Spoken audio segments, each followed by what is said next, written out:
Providers Association.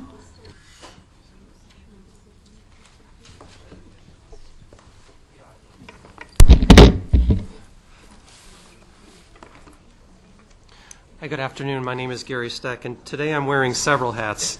It's true I am not a physician, but I am the chairman of the board of Connecticut Community Provider Association. I'm the CEO of Wellmore Behavioral Health, which is the emergency mobile psychiatric service provider for Western Connecticut. And I count myself among the hundreds of first responders to Sandy Hook, along with 24 of my staff. Connecticut is confronted with the aftermath of a tragedy which took lives of innocent children and teachers. We are faced with discerning how we can reduce the risk of such tragedies and what steps as a society we can take to prevent violence against one another. CCPA represents nonprofit organizations who serve children, adults, and families who are experiencing mental health or substance abuse disorders, as well as providers who serve individuals with intellectual and other disabilities. We are the core of the safety net, and over 100 of the staff of our agencies were frontline clinical first responders to the Newtown tragedy. Many continue their work supporting adults, children, and families from Newtown, as well as helping local schools and others in the community begin the healing process. The terrible events that occurred at Sandy Hook Elementary School go far beyond what we traditionally think regarding mental health services. They go to the heart of how we as a society regard violence, how we as a society regard those who may need to seek help for behavioral health services. We first and foremost must address as a fundamental public health issue how to teach the resolution of conflict without resorting to violence. It is crucial that we understand what happened at Sandy Hook in the context of gun violence across the state and nation. We urge that as a state we not take reactive or regressive measures which further stigmatize and discourage people from seeking treatment. It's our perspective that it is ill-advised to rush towards dramatic and heavy-handed steps such as outpatient commitment rather than thoughtfully consider and develop lasting solutions to the challenges that face Connecticut's mental health system. CCPA recommends the following 7 steps. There must be adequately supported and resourced community behavioral health services so that those in need can get access to the treatment that they need. We want to establish a public health campaign that removes the shame and blame from seeking mental health and or substance abuse care and that emphasizes early identification and treatment. This campaign should be aimed to educate at all levels of the community, churches, schools, law enforcement, physicians, and the general public.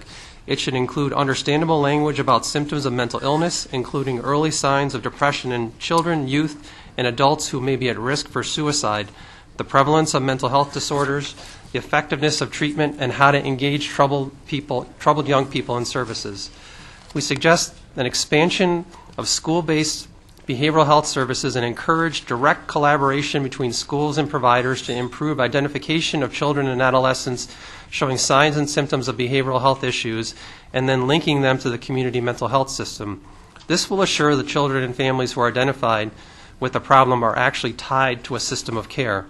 This would also build on the current system of enhanced care clinics, child guidance clinics, and the emergency mobile psychiatric services offered and funded by DMIS and DCF. 4, enhance the DMIS and DCF emergency and crisis response service so that they can respond to anyone facing a behavioral health crisis. 211 as an access point for families of a child or young person in crisis should be as familiar to people as 911. The DMIS-funded crisis service and the capacity to follow-up treatment must be expanded so anyone facing a serious mental health crisis can have access to care. For those who need more intensive services, we must address funding assertive outreach programs which have been withering due to lack of funding.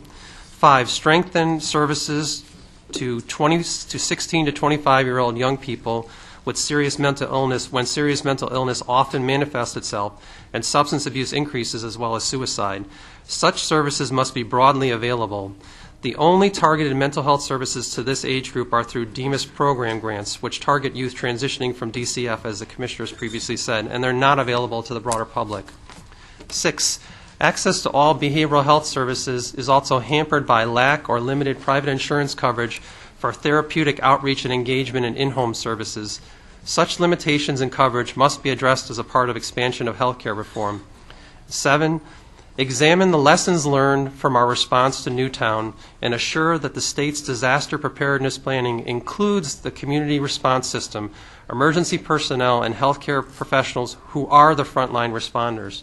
And lastly, let us especially assure that children, adults, and families and teachers of Newtown have the consistent and ongoing support they need to begin the process of recovery and the renewal of hope. We strongly urge that whatever steps we as a state must address the underfunding of the community safety net, which should be accessible to all those in need. Thank you for the opportunity to testify. Thank you very much. Very good points. Questions from the committee? Senator Kane. Thank you, Madam Chair. Thank you for your testimony. I think you're the only one who specifically talked about Newtown in all your points, so thank you. I appreciate that.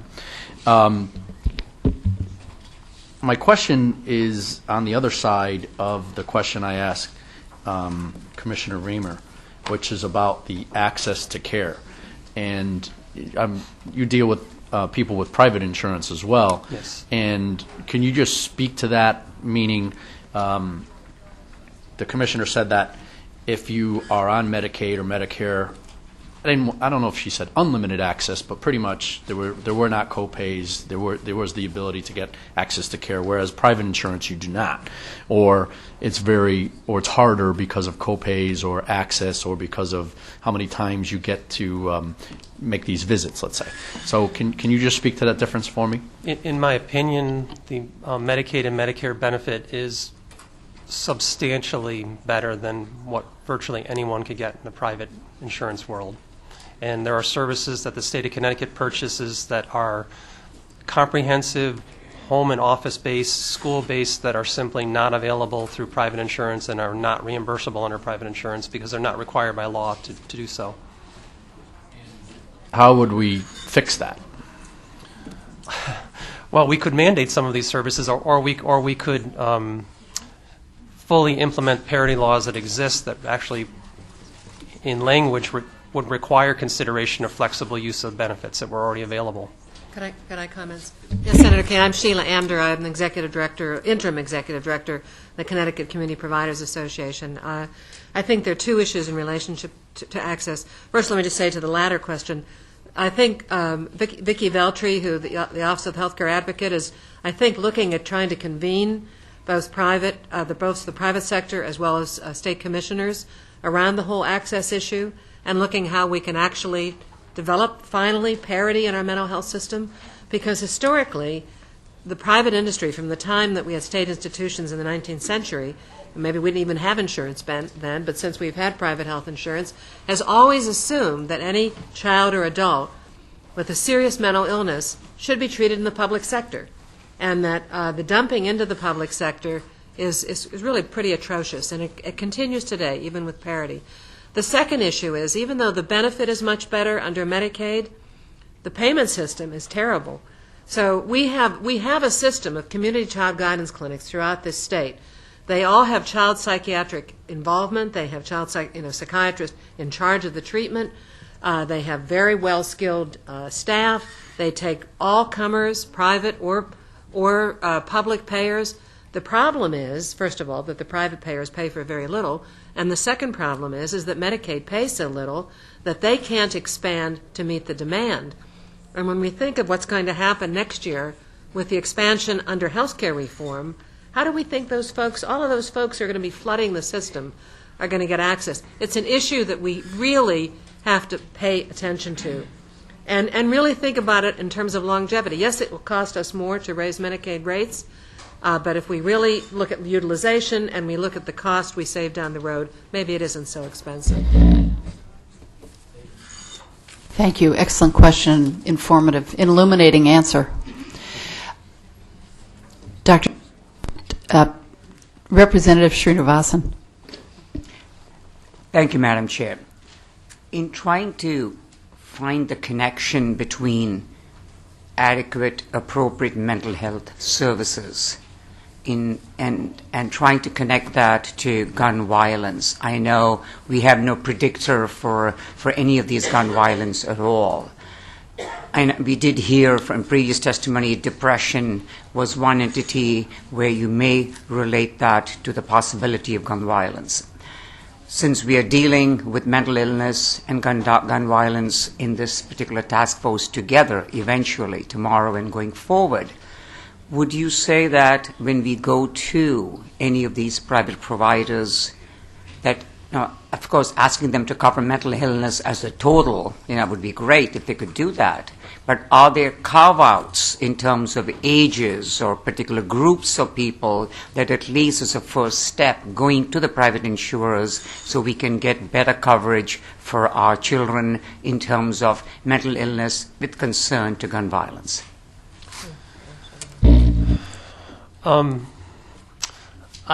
I don't think so. I think that, for my agency, we actually are a merged agency of an adult provider and a children's provider, and the reason that we came together was that the system is segmented and it's difficult, and we wanted to make it our problem when someone came and asked for care, how we could make sure that we got them the care, and I think that the same exists on the insurance front. I personally hope that it evolves towards integration with primary health care, and that there's a seamless benefit for all members of the family.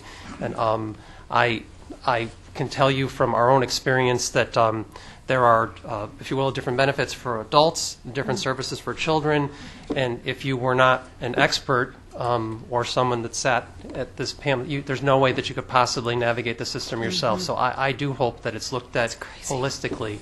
And I'm hopeful for the future that there could be change in that fashion. Thank you very much. And also thank you for waiting. I know you were scheduled a little earlier. Last on the private delivery